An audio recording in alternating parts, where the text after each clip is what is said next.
Hey everyone, John Gonzalez here from MLive.com, and welcome to today's special podcast. We have this fantastic interview with comedian Kathleen Madigan. She has several performances coming up in Michigan, so we talked to her about those shows. She performs January 26th, that's a Friday night, 2018, at 20 Monroe Live in Grand Rapids. Then on Saturday, January 27th, she is at the City Opera House in Traverse City. She returns in March 9th and 10th, to perform at the Island Resort and Casino in Harris, Michigan, which is in Escanaba in the Upper Peninsula.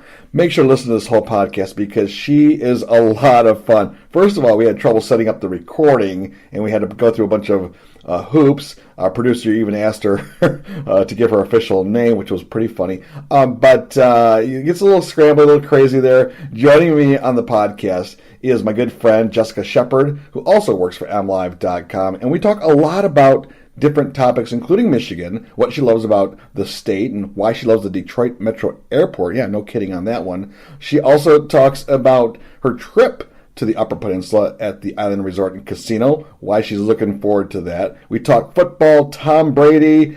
We talk sports reporters. We also even talk about the sitcom that she'll probably never do, and what she thinks about Roseanne, and what she thinks about Oprah as president. So definitely want to listen to the whole podcast. We appreciate you doing that. Get more information on this interview and find the story, go to MLive.com. If you want to find out more about Kathleen, of course, go to KathleenMadigan.com. All right, take care, everyone. Listen up because she's asking us a pretty funny question. Are you guys drunk? We actually do have a beer in here. I'm not going to lie.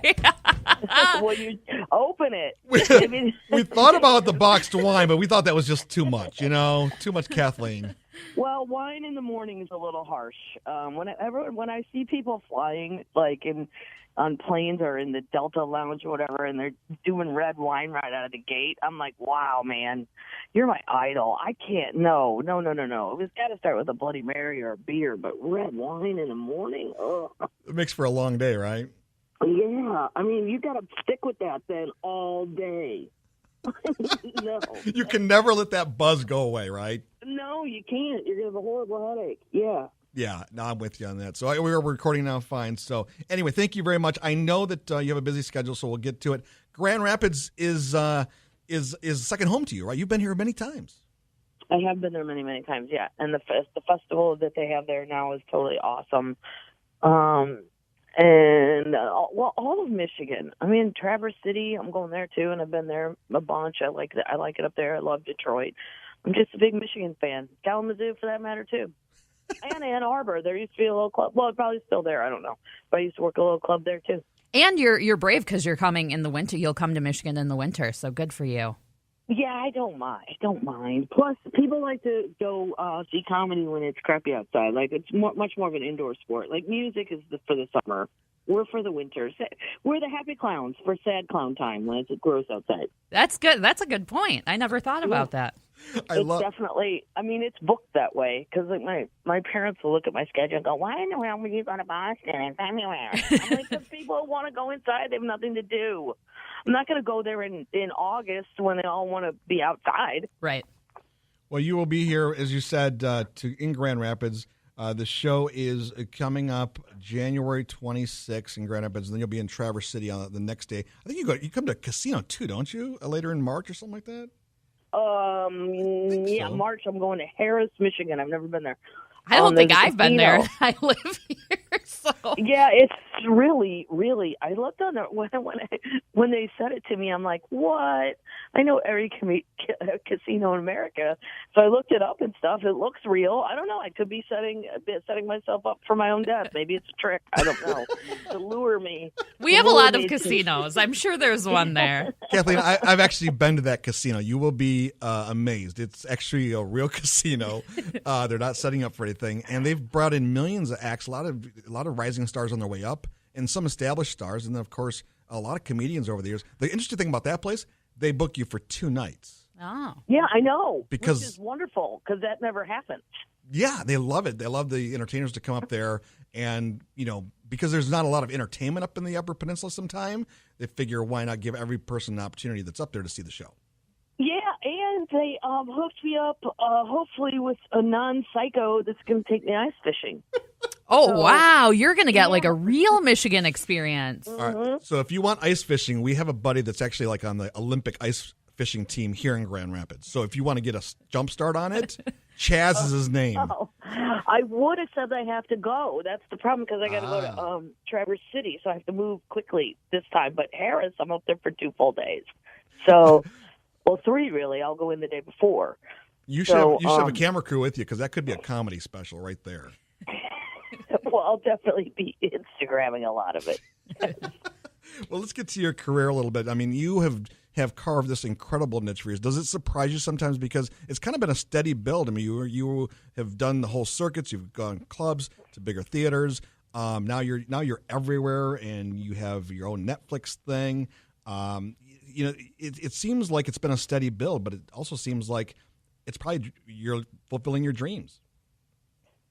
It's just a slow, there's not been like one thing, like where I would go, oh, well, I had a sitcom, or, there was never one thing that all of a sudden I was in clubs and then boom, all of a sudden I was in theaters. Everything's been a slow build, which is fine because I don't know, sometimes I feel like the faster you rise, the faster you'll fall.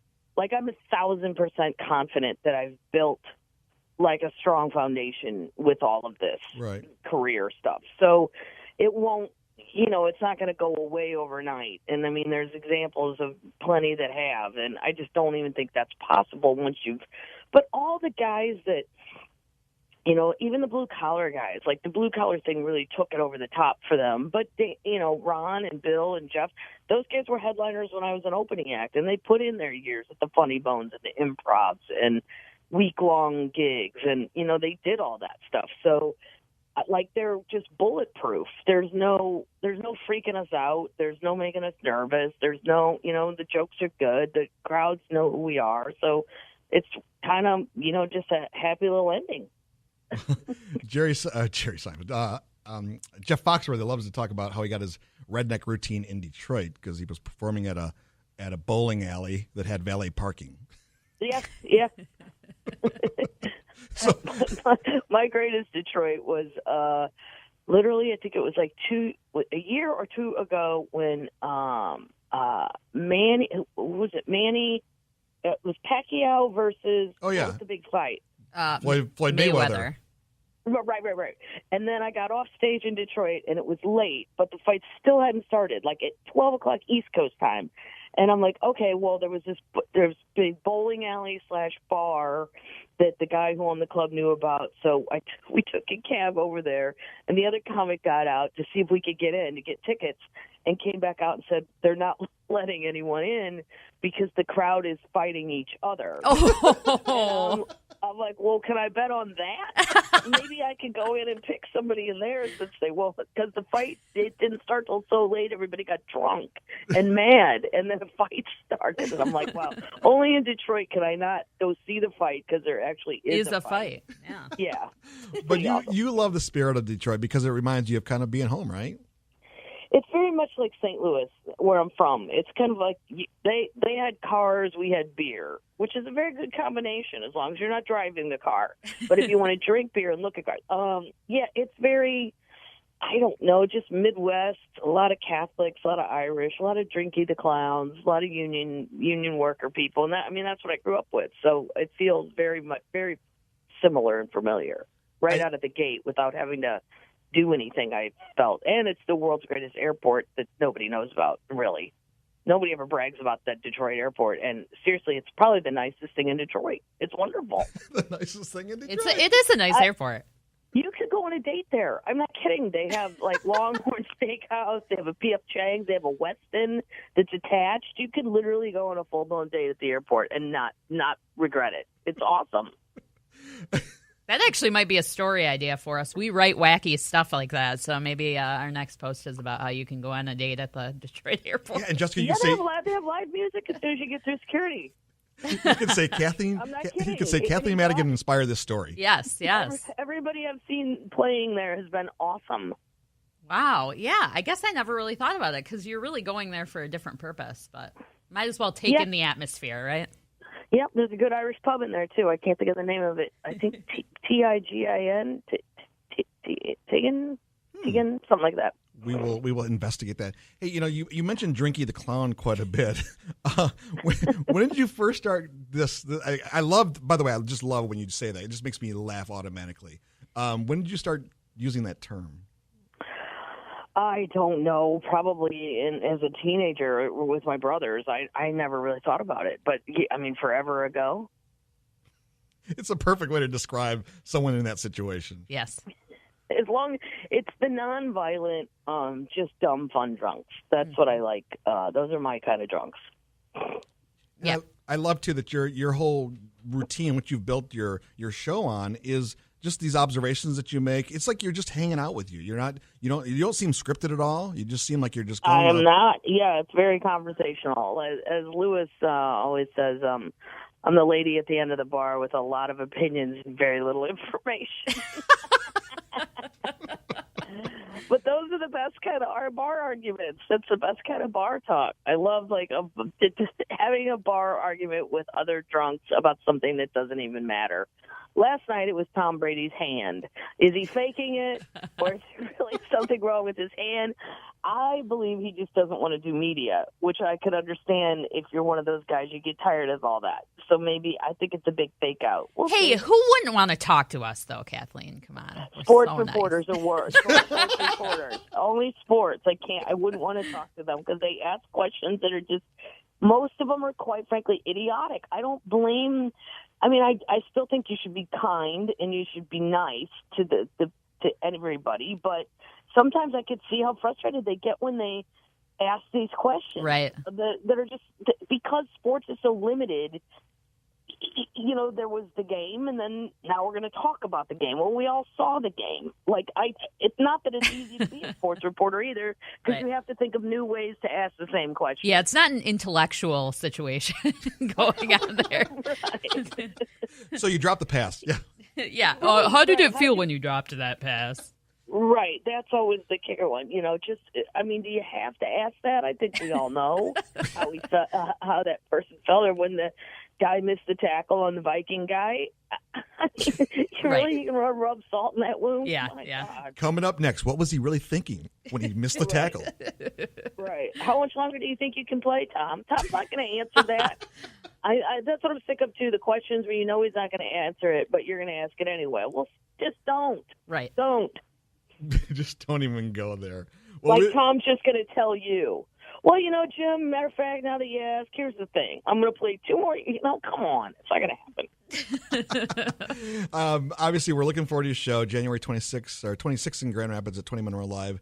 You're also in Traverse City on the 27th. And then, of course, the famous casino show in the Upper Peninsula. So you'll be in Michigan a lot. I want to ask you about Roseanne's new show, but then again, I'm afraid you're going to say this. I don't want to put you on the spot either.